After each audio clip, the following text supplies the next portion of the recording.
Welcome to the deep dive. Today, we're pulling back the curtain on a concept that really challenges how many of us think about something pretty basic, our homes and, well, the people around us. That's right. We're doing a deep dive into excerpts from the book The Gospel Comes with a House Key. It's by Rosaria Butterfield, came out in 2018. Right.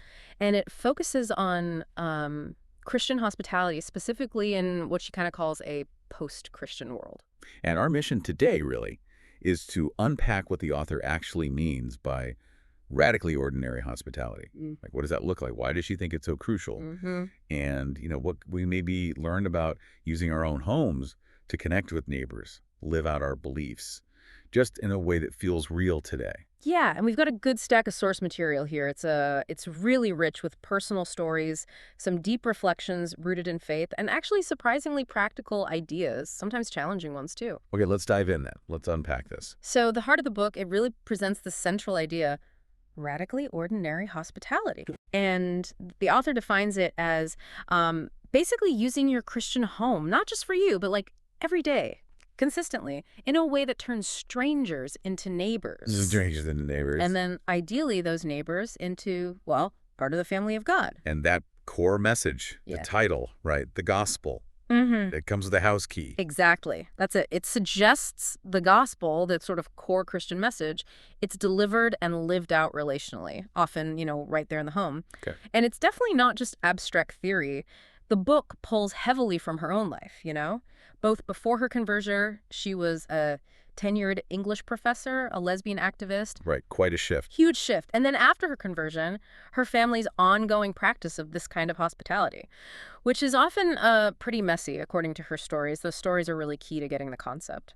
So when we hear hospitality, I think a lot of us picture something, maybe a bit formal, a planned dinner party perhaps. Yeah, maybe. But the first big takeaway from the source material is that this radically ordinary kind looks, well, fundamentally different. It really does. The source makes it clear it's an everyday thing, not some big planned event. Okay. Think less about, perfectly curated guest lists and more about spontaneous moments. The book gives these images like minestrone soup always simmering on the stove. Just ready? Just ready for whoever might drop by, or beds being made up on couches, air mattresses blown up for families who get stranded and just need a place to land, unexpectedly. Wow, so it's really about being prepared and available for people who might be, as the source says, genuinely in need, not just entertaining friends you already know really well. That's it. It's anticipating those everyday chances to serve using your home. Anticipating. Okay. Yeah, and it doesn't rely on fussy lists or, formal engraved invitations. The invitation is basically open to neighbors. An open door, literally and figuratively. Exactly. Opening the physical door, yes, but also actively, as the source puts it, seeking out the underprivileged or those maybe on the margins of society. And the author contrasts this with something she calls counterfeit hospitality. What's that about? What's the distinction there? Yeah, it's a pretty sharp contrast she draws. Yeah. She says counterfeit hospitality can be, well, benign sometimes, like someone just putting on a show, pretending to welcome people, but with maybe an intent to deceive, or keeping that host-guest separation very clear, very performative. Okay, a bit superficial maybe. Right. But she also uses much darker examples, things like sex trafficking or pornography. She argues these are actually sinister forms of counterfeit hospitality. Wow. Because they promise intimacy or connection, but what they actually deliver is enslavement or exploitation. It really underscores her view that true biblical hospitality has to be grounded in genuine care and ultimately freedom. Okay, that's a powerful contrast. So we get what it looks like, this kind of messy, everyday, open-door thing. The next step is understanding why. What's the purpose? What's the foundation for this kind of hospitality? Right. The purpose, as the source lays it out, is deeply tied to faith. It's to build, focus, deepen, and strengthen the family of God. That's the goal. Building the faith community. Yeah, it's seen as a way to point people towards the local church community and, more broadly, to be earthly and spiritual good to everyone we know. It's practical good. And the foundation for that, where does it come from? The author grounds this practice in seeing your home not mainly as yours, but as God's gift to use for the furtherance of his kingdom. Okay, shifting the ownership perspective. Totally. And it means taking seriously biblical theology as well as Christian creeds and confessions and traditions. It's rooted in that framework. And part of that framework is how people are viewed. Yes, a key part of that foundation is how the source views people themselves. It stresses that all people are image bearers of God, meaning they have inherent dignity and value just because they're created. Doesn't matter about their background, their beliefs, their choices. That value is there. And the author contrasts this with seeing identity primarily through, social or political groups, what the source specifically refers to as identity politics. Ah, okay. So the insight there is, because everyone has this inherent God-given value, excluding people from your life or home for arbitrary reasons not grounded in her theological framework, Yeah. is seen as, well, she uses strong words, violent and hostile. Exactly. The source says it really powerfully. God's people were strangers once. We know where it hurts. That memory, that shared experience of being an outsider is meant to fuel the call to welcome others. And it's not just about benefiting the guests, right?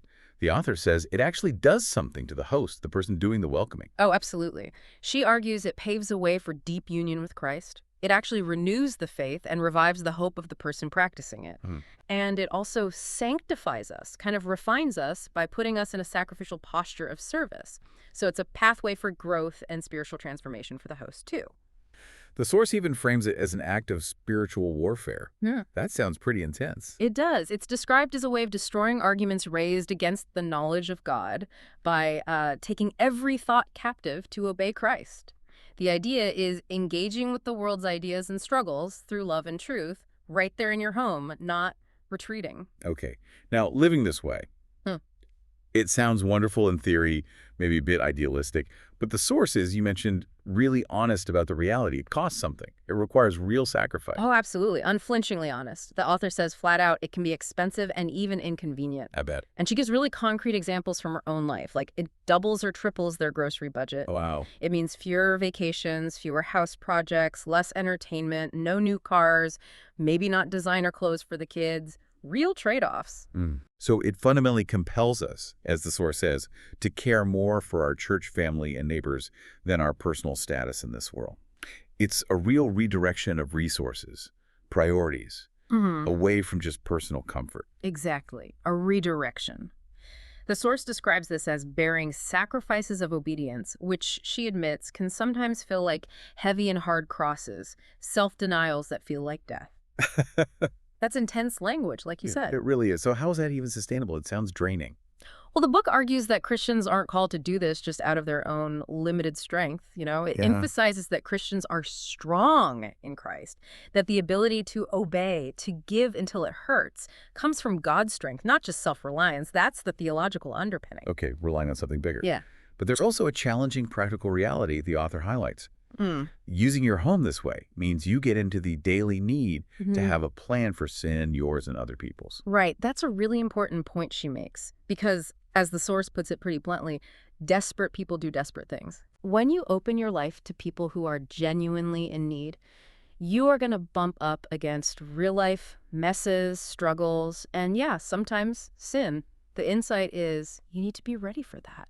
Prepared for that reality, both in yourself and in others. So how do you actually navigate that? Yeah. Especially if your neighbors or guests, have very different beliefs or live very different lives. How does that work practically? The source says it requires living under the authority of God and church. It's not meant to be a solo activity. Not a Lone Ranger thing. No. It means being teachable, accountable, being actively involved in your local church community. That's crucial. Okay. And it demands real effort to know who our neighbors are and how they struggle. It's about showing genuine respect, offering practical help, really seeing them. The author tackles a question I think a lot of people might have. How can I love my neighbor without misleading her into thinking I approve of everything she does? That feels like a common tension. It does, but she calls this a false question. A false question. Why? Well, she argues for a better question, which is, how can my neighbors know that because I live under God's authority rather than the compulsions of my own selfish desires, their secrets are safe with me? Ah, reframing it around trustworthiness, Yeah. rooted in God's authority. Exactly. The answer she gives points towards applying biblical principles like love the sinner and hate your own sin, or having salt in yourselves and be at peace with one another. The idea is your trustworthiness comes from that anchor in God's authority, not your own fluctuating feelings or judgments. And that creates a safer space for others, even amidst disagreement. That's a powerful reframing. And she makes another really crucial point about relating to people with different views.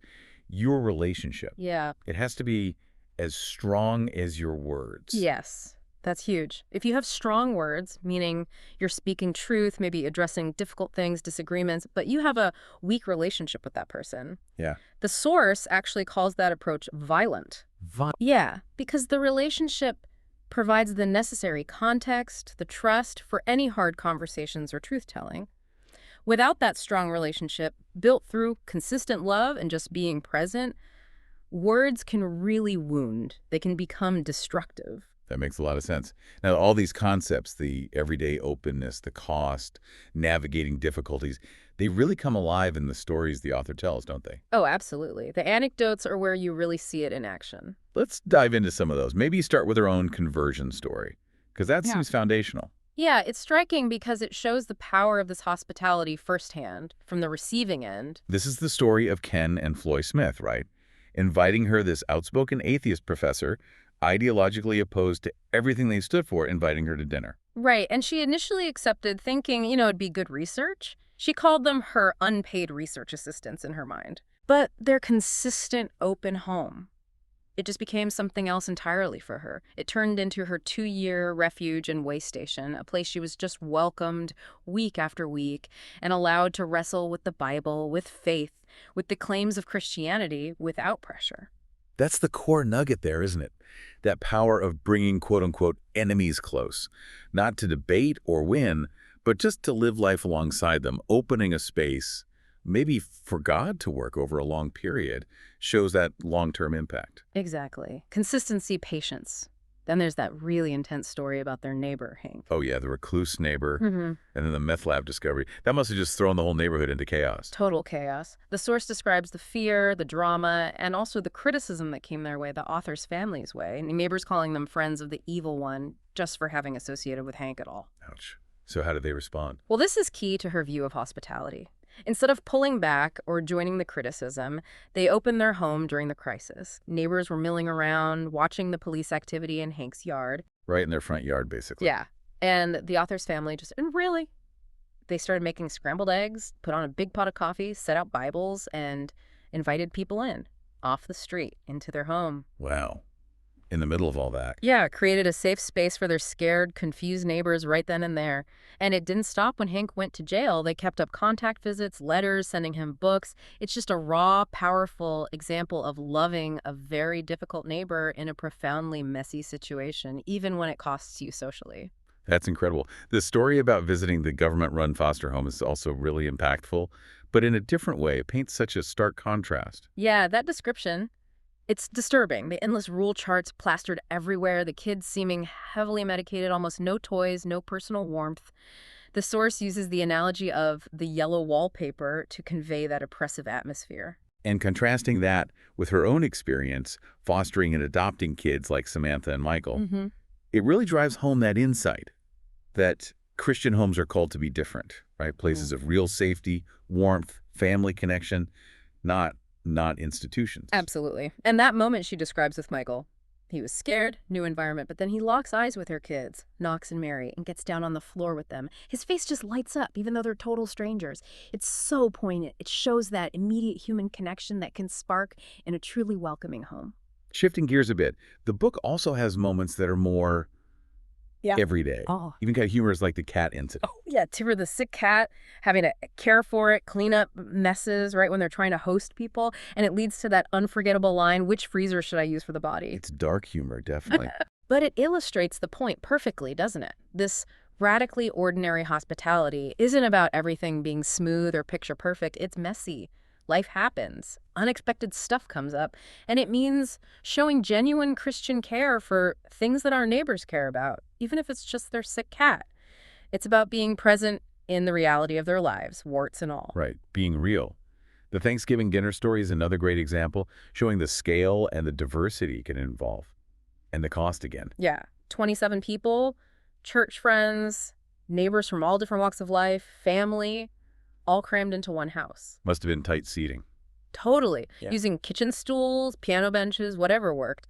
And a ton of food, which gets back to that point about doubling or tripling the grocery budget. But the picture it paints. It's that open, mixed table, right? Protestants, Catholics, unchurched folks, young, old, all sharing a meal, praying together. It kind of embodies that idea of bringing diverse people into the warmth of the home. Now, the incident involving church discipline. That adds another layer of complexity. It shows how tough it can be when relationships involve deep disagreements or even sin within the faith community itself. Yeah, that was a really difficult situation described in the source. A conversation at their table unexpectedly links the author's past to someone involved in serious sexual sin, creating huge awkwardness. And it made her question, should invitations always be open, especially to people with fundamentally competing worldviews? So how does the source navigate that? Well, it uses this to discuss the purpose of church discipline from her perspective. The insight offered is that, yeah, disagreement is part of life, but when serious sin is involved within the church, there are processes outlined in their tradition for reconciliation, for warning others, for maintaining the purity of the community, upholding truth. Okay. But crucially, the author states that in her experience, it was actually, and this is a direct quote, 1,000,000 times safer to include unbelieving neighbors than to let a potential Judas run loose in the church. Wow, that's a strong statement. It is. She argues that while unbelievers might bring different challenges, unrepentant sin inside the church body poses a different, maybe more insidious threat to the community's health. That's the source's specific framing of a very complex theological issue. Understood. And the story about her atheist mother living with them, her conversion, her death, that's incredibly moving. It really shows the long haul, the sheer difficulty this kind of life can involve. Oh, absolutely. Her mother lived with them for years, bringing her own struggles, her anger, the deep pain caused by a church leader who had financially exploited her. It wasn't quick, it wasn't easy. The author describes times of real fear and deep difficulty. It really highlights the need for just a persistent prayer, doesn't it? And how God can work so slowly, sometimes painfully, through really hard circumstances over many years. The source uses that phrase, bitter desperation leaves only gospel promises sweet. That captures that difficult journey leading up to her mother finally converting right on her deathbed. Exactly. And it was apparently the simple, direct questions from the author's young daughter, Mary, to her grandmother, "Papu, where you go and die, Jesus be with you, Christian, Jesus shepherd." That kind of broke through. That seemed to be the catalyst. It's just a powerful picture of God using even the simplest words, the simplest people in profound moments. And the book gives other examples too, right? Friends, neighbors starting their own things. Yeah, brief mentions, but important ones. Like Vicky starting an art and crafts group that included scripture for neighborhood moms, or Donna starting a Bible study for older women on what they called Widow's Corner. Or supporting Amy, a woman who was incarcerated, through things like eye care packages, letters, sending Bibles. Right. Those examples reinforce the idea that this radically ordinary hospitality isn't some rigid program. It's not one size fits all. It really starts right where you are, with what you have, using your own gifts, your own context. So ultimately, the author argues this kind of hospitality isn't just one Christian practice among many. It's, well, she calls it the ground zero of the Christian life, biblically speaking. That's a bold claim, isn't it? Ground zero. She even asks, is it safe to fail to get involved? The implication is there's a kind of spiritual risk in not practicing this kind of open-door life. Why does she see it as so foundational? Because gathering around a table, sharing food, sharing life, that creates the space, the context for sharing what she calls words of salt and light, for praying together, for actually using the Bible to address tensions or divisions that come up, inviting Christ right into those hard places. So it's about communicating Christian love not just with words, but in word and deed, making yourself vulnerable, trustworthy enough to bear burdens of real life and real problems alongside your neighbors. Exactly. It's foundational because it's where the rubber meets the road, where everyday life intersects directly with the claims of the gospel. Okay, so this deep dive into Rosaria Butterfield's book gives us a really clear picture of radically ordinary hospitality. It's this concept that calls us to view our homes not just as, private castles or stages for entertaining, but as actual tools for building relationships centered around the gospel, often in ways that are messy, unexpected, and, yeah, pretty costly. hmm And the source material makes it really clear this isn't just for people with huge houses or amazing cooking skills or tons of free time. It starts right where you are with whatever you have. Could be soup and bread, could just be a listening ear, a willingness to pray with someone, maybe even just asking simple, honest questions like her daughter did. It definitely challenges our sort of modern ideas about comfort, privacy, even personal safety, maybe. It calls for an engagement with neighbors that reflects the costly grace the author argues is central to Christianity. Yeah, it really pushes back against building walls, literal or figurative. So here's where it gets really interesting for you listening. Thinking about everything we've talked about, from the source, the cost, the messiness, the purpose. Yeah. How does that idea of viewing your home as God's gift, meant to be used for his kingdom, as the author puts it, how does that change how you currently see it Uh, or use it? and what are some, radically ordinary ways you could potentially open your home or your life to strangers or neighbors, even small things, everyday moments, maybe starting right now. Doesn't have to be huge. Yeah, and how can you be more intentional, perhaps, about seeking to understand the actual struggles of your neighbors and focus on building those relationships that are strong enough, like she says, to navigate differences or difficulties rather than just avoiding them? And finally, thinking about the book's honesty about sacrifice. What sacrifices of obedience might this kind of radically ordinary hospitality actually involve for you personally? And how could you approach that by trusting in God's strength, as the source suggests, instead of just relying on your own limitations or maybe your desire for comfort? Lots to think about there. What stands out to you?